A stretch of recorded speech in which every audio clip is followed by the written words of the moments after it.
பிதாசுதன் பரிசுத்தாவியின் பெயராலே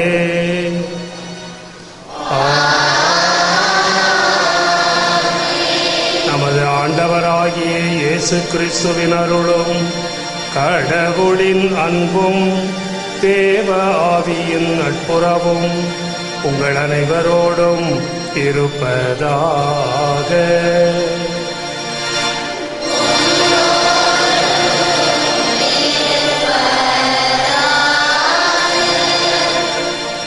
திருப்பலியை தகுந்த முறையில் ஒப்புக் கொடுக்க முதன் நம்முடைய பாவங்களை ஏற்று மன வருந்தி இறைவனிடம் மன்னிப்பு கேட்போம்.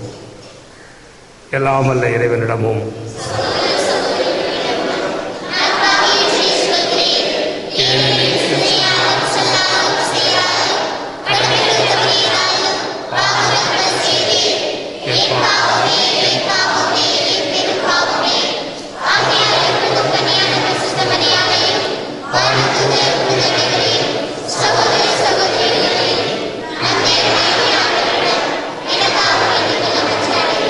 எல்லாம் வல்ல இறைவன் நம் மீது இரக்கம் வைத்து நம் பாவங்களை மன்னித்து நம்ம நித்திய வாழ்வுக்கு அழைத்து செல்வாராக.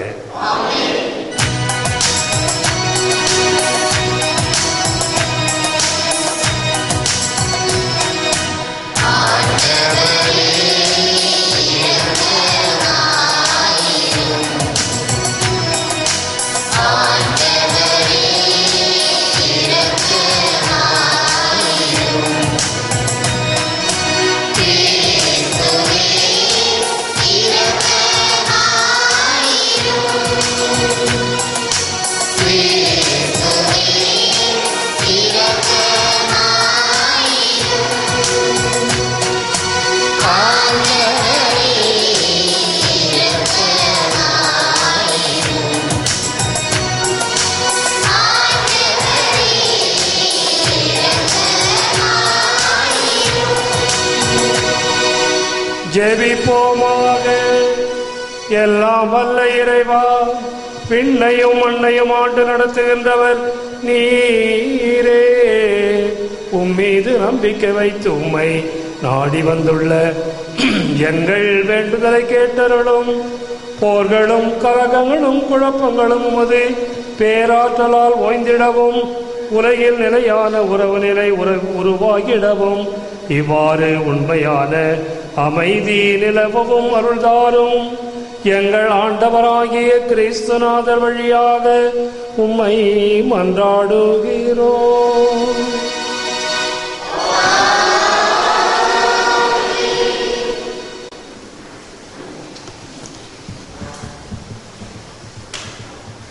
முதல் வாசகம்.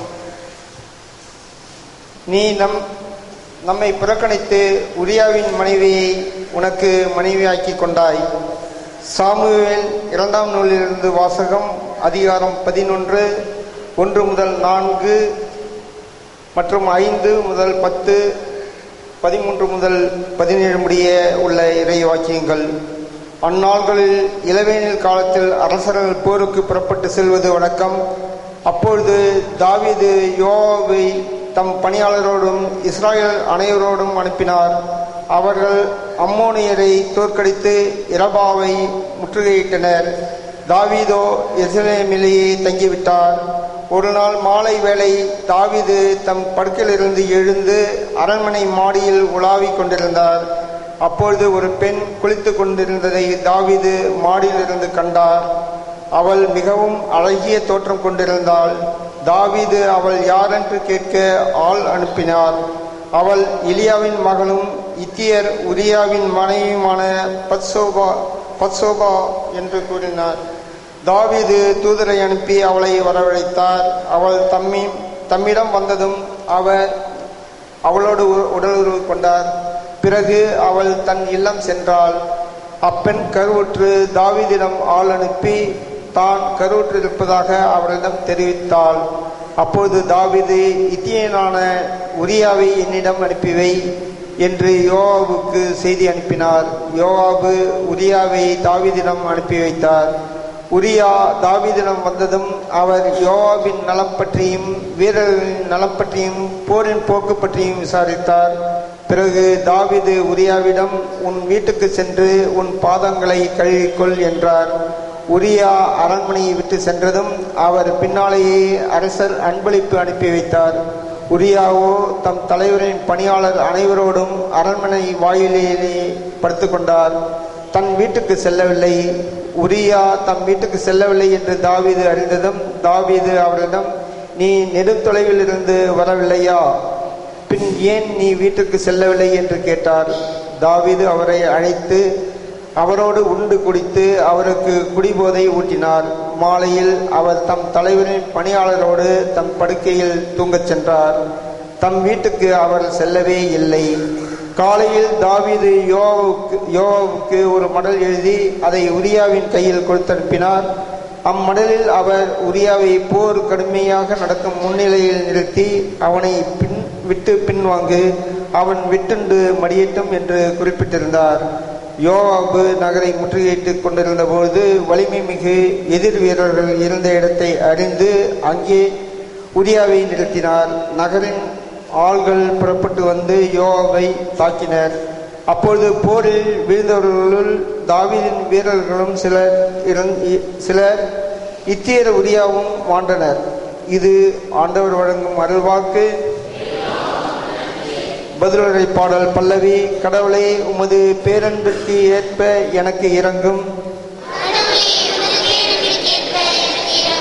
கடவுளே, உமது பேரன்பிற்கு ஏற்ப எனக்கு இரங்கும். உமது அளவற்ற இரக்கத்திற்கு ஏற்ப என் குற்றங்களை துடைத்தருளும். என் தீவினை முற்றிலும் நீங்கும்படி என்னை கழுவியருளும். என் பாவம் அற்று போகும்படி என்னை தூய்மைப்படுத்தியருளும். பல்லவி. ஏனெனில் என் குற்றங்களை நான் உணர்கிறேன். என் பாவம் எப்பொழுதும் என் மனக்கண் முன் நிற்கின்றது. உமக்கு எதிராக நான் பாவம் செய்தேன், உன் பார்வையில் தீயது செய்தேன். பல்லவி. உம் தீர்ப்பினால் உம் நீதியை வெளிப்படுத்தியுள்ளீர். உம் தண்டனை தீர்ப்பில் நீர் மாசற்றவராய் விளங்குகின்றீர். இதோ தீவினையோடு என் வாழ்வை தொடங்கினேன், பாவத்தோடு என் அன்னை என்னை கருத்தாங்கினாள். பல்லவி. மகிழ் ஒளியும் களிப்போசையும் நான் கேட்கும்படி செய்யும். நீர் நொறுக்கிய என் எலும்புகள் களிக்குருவனவாக. என் பாவங்களை பாராதபடி உன் முகத்தை மறைத்துக் கொள்ளும்.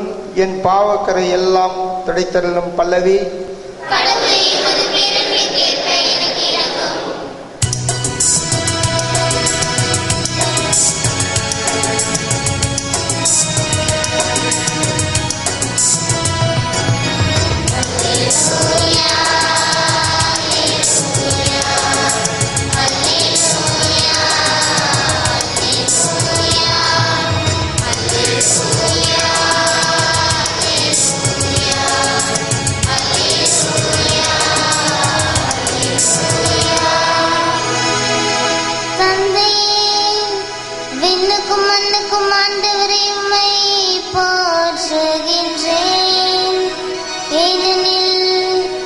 அறிஞர்களுக்கும் இவற்றை மறைத்து குழந்தைகளுக்கு வெளிப்படுத்தி நீர். அல்லேலூயா.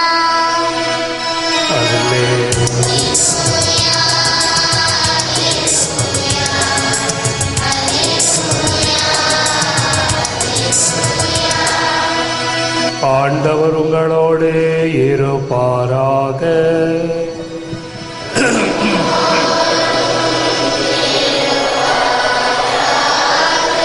மார்க்கு எழுதிய நற்செய்தியிலிருந்து வாசகம்.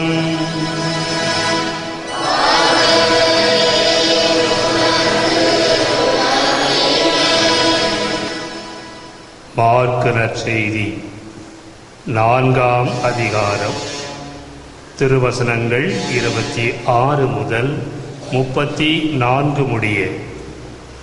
அக்காலத்தில் இயேசு கூட்டத்தை நோக்கி, இறையாட்சியை பின்வரும் நிகழ்ச்சிக்கு ஒப்பிடலாம். நிலத்தில் ஒருவர் விதைக்கிறார். அவர் எதுவும் செய்யாமலே நாள்கள் நகர்ந்து செல்கின்றன. அவருக்கு தெரியாமல் விதை முளைத்து வளர்கிறது. முதலில் தளிர், பின்பு கதிர், அதன் பின் கதிர் நிறைய தானியம் என்று நிலம் தானாகவே விளைச்சல் அளிக்கிறது. பயிர் விளைந்ததும் அவர் அறிவாளோடு புறப்படுகிறார், ஏனெனில் அறுவடை காலம் வந்துவிட்டது என்று கூறினார். மேலும் அவர், இறையாட்சியை எதற்கு ஒப்பிடலாம், அல்லது எந்த உவமையால் அதை எடுத்துச் சொல்லலாம்? அது கடுகு விதைக்கு ஒப்பாகும். அது நிலத்தில் விதைக்கப்படும் பொழுது உலகில் உள்ள எல்லா விதைகளையும் விட சிறியது. அது விதைக்கப்பட்ட பின் முளைத்தெழுந்து எல்லா செடிகளையும் விட பெரியதாகி வானத்து பறவைகள் அதன் நிழலில் தங்கக்கூடிய அளவுக்கு பெரும் கிளைகள் விடும் என்று கூறினார். அவர்களது கேட்டறியும் திறமைக்கு ஏற்ப அவர் இத்தகைய பல உவமைகளால் இறைவார்த்தையை அவர்களுக்கு எடுத்துரைத்து வந்தார். உவமைகள் அன்றி அவர் அவர்களோடு பேசவில்லை. ஆனால் தனிமையாக இருந்த பொழுது தம் சீடருக்கு அனைத்தையும் விளக்கிச் சொன்னார். இது கிறிஸ்து வழங்கும் நற்செய்தி.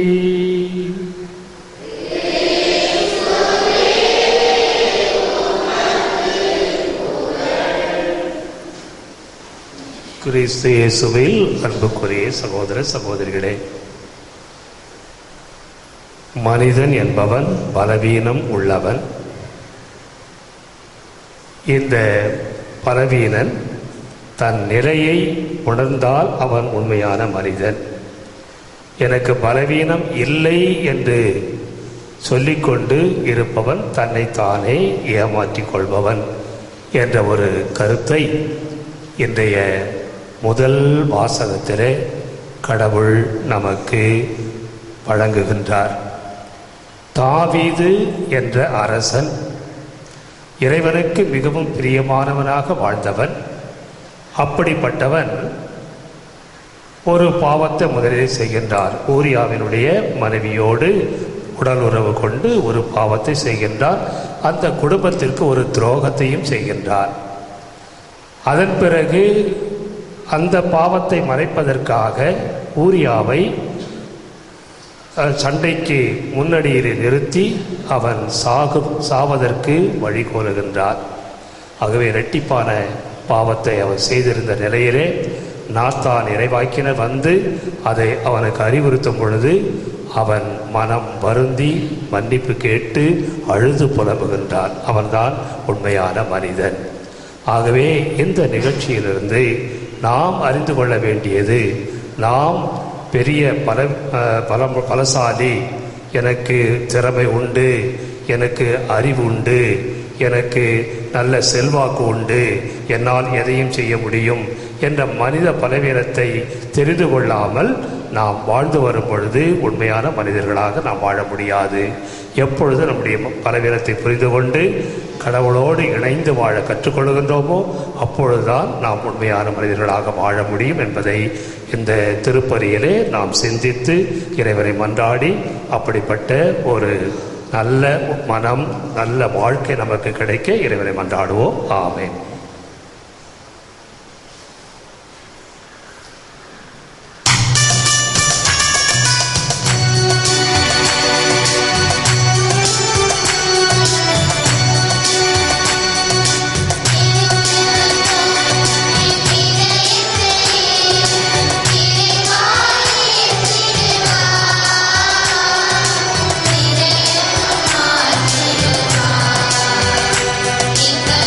Amen.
நாம் அனைவரும் சேர்ந்து ஒப்புக் கொடுக்கின்ற இத்திருப்பலி எல்லாம் வல்ல பிதாவாகிய இறைவனுக்கு ஏற்றதாகும்படி ஜெபியுங்கள்.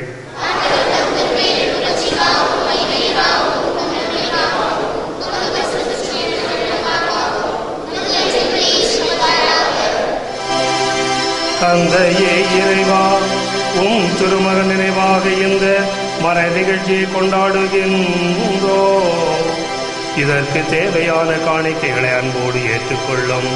எங்களை மீட்கும் செயல் தொடர்ந்து நடைபெறுகிறது. இப்பலியில் நாங்கள் முழுமையான ஈடுபாட்டுடன் பங்கேற்க செய்தருளும். எங்கள் ஆண்டவராகிய கிறிஸ்துநாதர் வழியாக உம்மை மன்றாடுகிறோம்.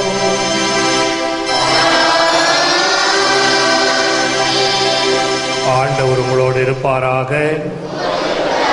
இதயங்களை ஆண்டவரிடம் எழுப்புங்கள். நாம் இறைவனாகிய ஆண்டவருக்கு நன்றி கூறுவோம். ஆண்டவரே, தூயவரான தந்தையே, என்றும் வாழும் எல்லாம் வல்ல இறைவா, எந்நாளும் எவ்விடத்திலும் நாங்கள் உமக்கு நன்றி செலுத்துவது மெய்யாகவே தகுதியும் நீதியுமாகும். எங்கள் கடமையும் மீட்புக்குரிய செயலுமாகும். உம்முடைய அன்பு திருமகன் வழியாக நீர் மனிதரை படைத்தது போல் இரக்கத்துடன் அவர்களை சீர்படுத்தவும் திருவுளமானீர். எனவேதான் படைப்புகள் எல்லாம் உமக்கு அடிபணிகின்றன. மீட்படைந்தோர் அனைவரும் உம்மை ஏற்றவாறு போற்றுகின்றனர். உம்முடைய புனிதர்களும் ஒரு மனத்தோராய் உம்மை வாழ்த்துகின்றனர். ஆகவே வானக தூதர் அனைவரோடும் சேர்ந்து நாங்களும் உம்மை கொண்டாடி மகிழ்வுடன் என்றென்றும் அறிக்கையிட்டு சொல்வதாவது: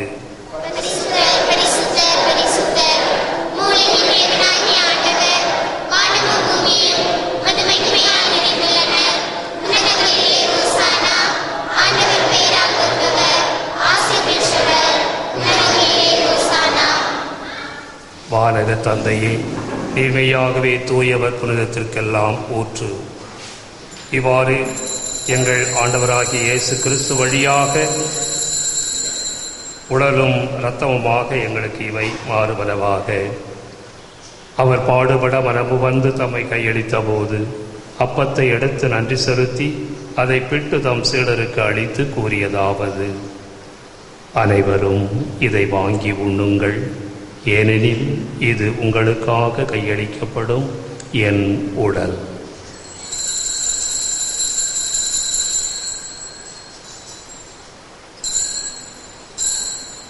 அவ்வண்ணமே உணவருந்தியபின் கிண்ணத்தை எடுத்து நன்றி செலுத்தி தம் சீடருக்கு அளித்து அவர் கூறியதாவது: அனைவரும் இதை வாங்கி பருகுங்கள், ஏனெனில் இது புதிய நித்திய உடன்படிக்கைக்கான என் இரத்தம். இது பாவ மன்னிப்புக்கென்று உங்களுக்காகவும் பலருக்காகவும் சிந்தப்படும். இதை என் நினைவாகச் செய்யுங்கள்.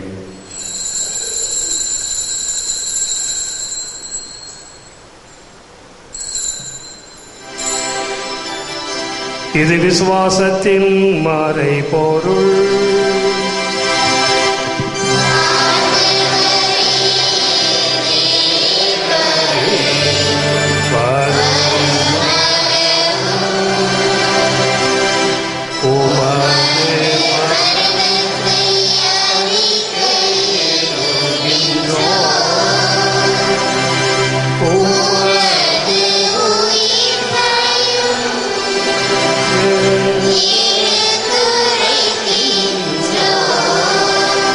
ஆகவே இறைவா, நாங்கள் கிறிஸ்துவின் இறப்பையும் உயிர்ப்பையும் நினைவு கூர்ந்து வாழ்வு தரும் அப்பத்தையும் மீள்பளிக்கும் கிண்ணத்தையும் உமக்கு ஒப்பு கொடுக்கின்றோம். உம் திருமுன் நின்று ஊழியம் புரிய தகுந்தவர்களை எங்களை ஏற்றுக்கொண்டி, எனவே உமக்கு நன்றி செலுத்துகின்றோம். மேலும் கிறிஸ்துவின் உடலிலும் இரத்தத்திலும் பங்கு கொள்ளும் எங்களை தூயாவி ஒன்று சேர்க்க வேண்டும் என உம்மை தாழ்மையுடன் மன்றாடுகின்றோம். இறைவா, உலகெங்கும் பரவி இருக்கும் ஒரு திருச்சபை, சிறப்பாக எங்கள் திருத்தந்தை பிரான்சிஸ், எங்கள் ஆயர் ஆனந்தராயர், ஏனைய ஆயர்கள், திருப்பணியாளர்கள், துறவியர், பொது நிலையினர் ஆகிய அனைவரையும் நினைவு கூர்ந்தருளும். எங்கள் அனைவரையும் அன்பின் நிறைவை அடையச் செய்தருளும். உயிர்த்தெழு நம்பிக்கையுடன் இறந்து போன எங்கள் சகோதர சகோதரிகளையும் இறந்தோர் அனைவரையும் நினைவு கூர்ந்து ஒளிவிக்கவும் திருமணி ஏற்றுக்கொள்ளும். எங்கள் அனைவர் மீதும் இரக்கமாயிரும். இறைவரின் கன்னித்தாயான மாட்சிமிக்க மரியாள், அவருடைய கணவர் புனித சூசையப்பர், புனித அப்போஸ்தலர்கள், இவ்வுலகில் உமக்கு உகந்தவராய் இருந்தவராகிய புனிதர் அனைவருடனும் நாங்கள் நிலையான வாழ்வில் தோழமை கொண்டு உம் திருமகன் இயேசு கிறிஸ்து வழியாக உம்மை புகழ்ந்தேத்து மரமருள உம்மை மன்றாடுகின்றோம். இவர் வழியாக இவரோடு இவரில் எல்லாம் வல்ல இறைவராகிய தந்தையே, தூய ஆவியின் ஒன்றிப்பில் எல்லா புகழும் ஆட்சியும் என்றென்றும் உமக்கு உரியதே.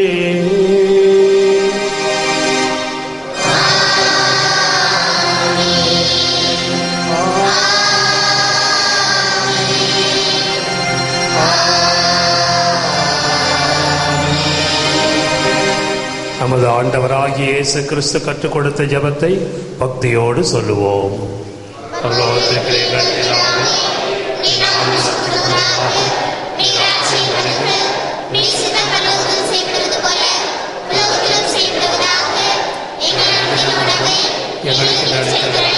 எங்களுக்கு தீமை செய்தவர்கள் நாங்கள் பொறுப்பொண்டு போல எங்கள் பாவங்களை கொடுத்தவர் எங்களை சோதனை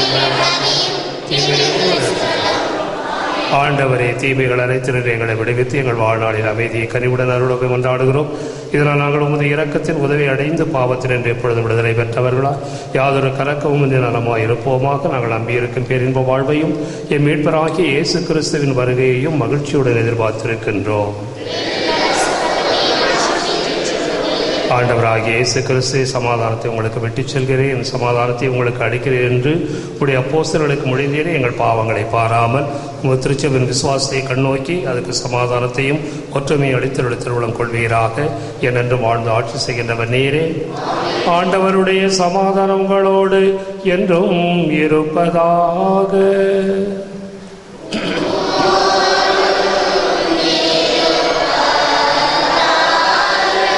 ஒருவருக்கொருவர் சமாதானத்தை அறிவித்து மகிழ்வோம். சமாதானம், சமாதானம், சமாதானம். உலகின் பாவங்களை போக்கும் இறைவனின் சமரியே, எங்கள் மேல் இரக்கமாயிரும். உலகின் பாவங்களை போக்கும் இறைவனின் சமரியே, எங்கள் மேல் இரக்கமாயிரும். உலகின் பாவங்களை போக்கும் இறைவனின் சமரியே, எங்களுக்கு சமாதானத்தை தந்தருளும். ஆண்டவராகிய இயேசு கிறிஸ்துவை நாங்கள் உட்கொள்ளவும் திருவுடன் ரத்தமும் எங்களை நீதி தீர்ப்புக்கும் தண்டனைக்கு உள்ளாக்காமல் உமது பரிவிறக்கத்தால் எங்கள் உள்ளத்திற்கும் உடலுக்கு பாதுகாப்பளித்து அரும் மருந்தாகிட அருள் புரியும். இதோ இறைவனின் செம்மறி, இதோ உலகின் பாவங்களை போக்குபவர். செம்மறியின் விருந்துக்கு அழைக்கப்பெற்ற நாம் பேறு பெற்றோர்.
போற்றுகின்றோம். உமது மாட்சிமை விளங்க, உமது வார்த்தை அறிவிக்கப்பட, உம் நலம் நல்கிட எங்களை தூண்டி எழுப்பி நீரை கட்டி எழுப்பும் இந்த புதிய ஆயத்திற்காக உமக்கு நன்றி கூறுகின்றோம். அன்னையினாலும் விரைவில் கட்டிப்பிடிக்கப்பட தேவையான சகோதரிகளையும் பொருளுதவிகளையும் நன்கொடையாளர்களையும் பெற்றுத்தாரும். தமிழக கலைஞர்களை தூய ஆவியால் நிரப்பி மேலான பராமரிப்பையும் பாதுகாப்பையும் புரிந்துள்ளோம். உமது பணியில் எங்களை ஒரு கருவியாக பயன்படுத்தி ஆசீர்வதியும். ஆமென். இறை இரக்கத்தின் ஜூபிலி ஆண்டு ஜெபம். ஆண்டவராகிய இயேசு கிறிஸ்துவே, விண்ணக தந்தை இரக்கமுள்ளவராய் இருப்பது போல நாங்களும் இரக்கமுள்ளவர்களாய் இருக்க வேண்டும் என்று எங்களுக்கு கற்பித்தீர். நாங்கள் மீட்படையும் பொருட்டு உமது திருமுகத்தை எங்களுக்கு காட்டியருளும். உமது இரக்க பார்வை மத்தேயுவையும் சக்கேயுவையும் செல்வத்தின் பிடியிலிருந்து விடுவித்தது. மதலின் மரியாவையும் விபச்சார பெண்ணையும் உலக இன்ப நாட்டத்திலிருந்து விடுவித்தது. உம்மை மறுதலித்த பேதுருவை வருந்தி அழச் செய்தது. சமாரிய பெண் கடவுளின் கொடையை அறியச் செய்தது.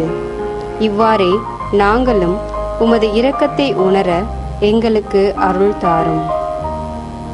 உமது ஆவியாரை அனுப்பி எங்கள் ஒவ்வொருவரையும் அவரது அருள் பொழிவால் புனிதப்படுத்தியருளும். அப்போது இரக்கத்தின் ஜூபிலி ஆண்டு எங்களுக்கு ஆண்டவரின் அருள் நிறைந்த ஆண்டாக இருக்கும். இவ்வாண்டில் உமது திரு அவை புதிய ஆற்றலோடு ஏழைகளுக்கு நற்செய்தியையும் சிறைப்பட்டோருக்கு விடுதலையையும் பார்வையற்றோருக்கு பார்வையையும் வழங்க முயல்வதாக. தந்தையோடும் தூய ஆவியாரோடும் என்றென்றும் வாழ்ந்து ஆட்சி செய்யும் ஆண்டவராகிய இயேசுவே, இரக்கத்தின் அன்னை மரியா வழியாக உம்மை மன்றாடுகிறோம். ஆமென். ஜெபிப்போமாக. தயை நிறைந்த தந்தையே, நீர் எங்களுக்காக ஏற்பாடு செய்த இவ்விருந்தை அருந்திய நாங்கள் மகிழ்ச்சியுடன் உமக்கு நன்றி கூறுகின்றோம். இவ்விருந்தினால் உமது அன்பின் ஆவியை எங்கள் உள்ளங்களில் பொழிவீராக. ஒரே உணவை உட்கொண்ட நாங்கள் என்று ஒன்றுபட்டு வாழ செய்தருளும். எங்கள் ஆண்டவராகிய கிறிஸ்துநாதர் வழியாக உம்மை மன்றாடுகிறோம்.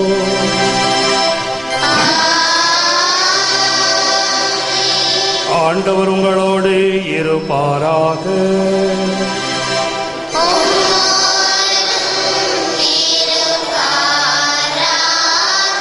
எல்லாம் வல்ல இறைவன் பிதா சுதன் பரிசுத்தாவி உங்களை ஆசீர்வதிப்பாராக.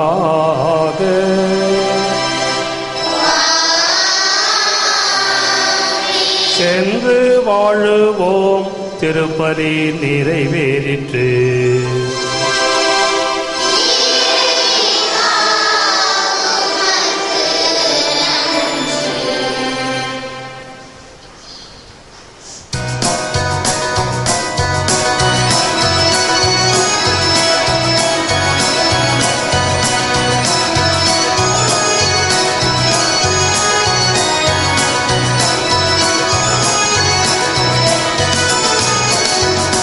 செல்வரின் தாயே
பரலோகத்தில் இருக்கிற எங்கள் பிதாவே, உம்முடைய நாமம் அழைக்கப்படுவதாக. உம்முடைய ராஜ்யம் வருக. உம்முடைய சித்தம் பரலோகத்தில் செய்யப்படுவது போல பூலோகத்திலும் செய்யப்படுவதாக. எங்கள் அன்றாட உணவை எங்களுக்கு செலுத்திடும். எங்களுக்கு தீமை செய்தவர்களை நாங்கள் பொறுப்பது போல எங்கள் பாவங்களை பொறுத்தருளும். எங்களை சோதனையில் விடாதேயும் தீமையிலிருந்து ரட்சித்தருளும். ஆமென். அருள் நிறைந்த மரியே, வாழ்க, கர்த்தர் உம்முடனே, பெண்களுக்குள் ஆசீர்வதிக்கப்பட்டவள் நீரே.